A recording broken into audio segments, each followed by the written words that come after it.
Coming up April 15th on the Whimsy Farm podcast. We'll talk with Seth Donnelly from Taxpayers Against Genocide about the movement to hold our elected representatives accountable.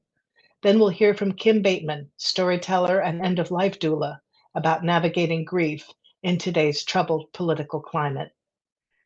Instead of saying, how do we engage the majority, which is so disenfranchised, they didn't bother to vote. That's right. It's such a good That point. that's the people that we need to be thinking about, not villainizing this 1+% because genocide for them was a deal breaker. How do we engage that third of those who have given up on the system? How do Yeah. we work with them to bring them into our movement? Well, again, I think that's where it's helpful to move beyond the two-party straitjacket. Um, that one third you mentioned that didn't vote, that we all pay taxes, or at least many of us, right? And we're all upset, over a lack. Even people on the right are upset over deteriorating infrastructure, over they pay all these taxes. And where does and if you really break it down, you say, hey, Elon Musk paid a lower percentage of his billions than you're paying on your hard-earned thousands. People are pissed. So then you say, well, what do we got to show for it? Why are your taxes being used, ha you know, to subsidize 800 military bases and to subsidize um, genocide? What is that?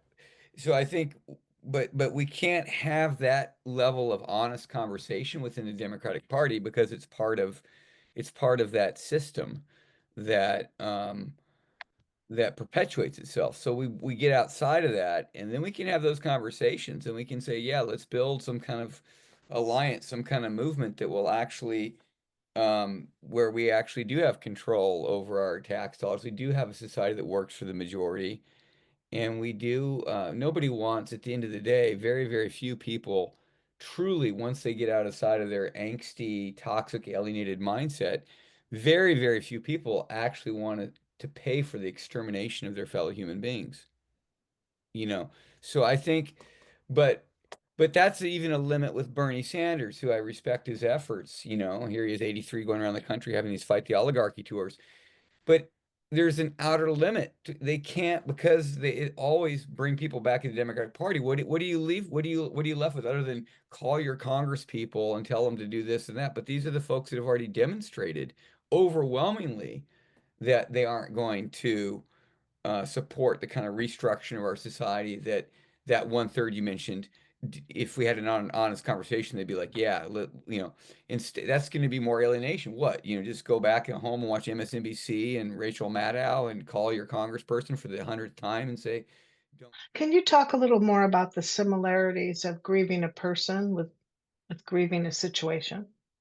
I think that in both cases, we're very bad as a culture in sitting with suffering.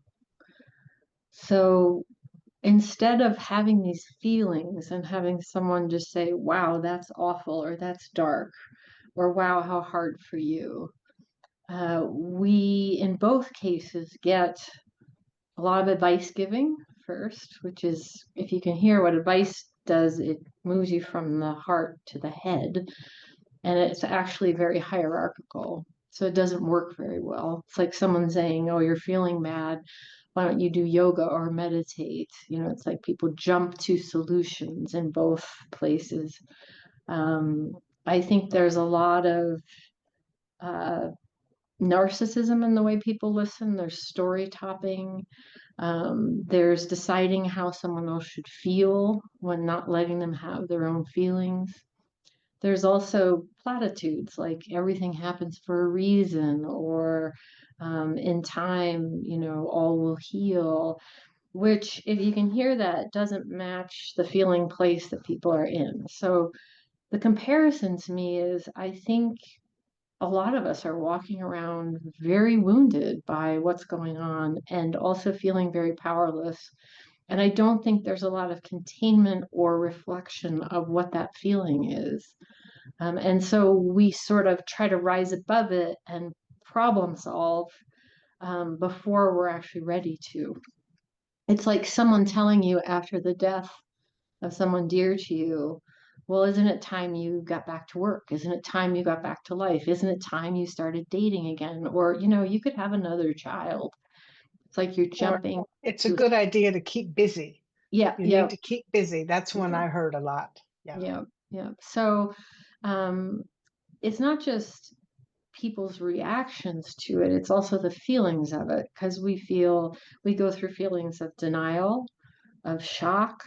We sometimes feel very angry. We can feel angry at others, at ourselves, at people who voted for the other side, at God, at the administration itself.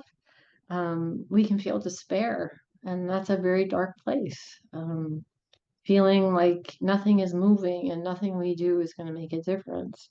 The Whimsy Farm podcast is produced on the sacred ancestral land of the Anishinaabe people.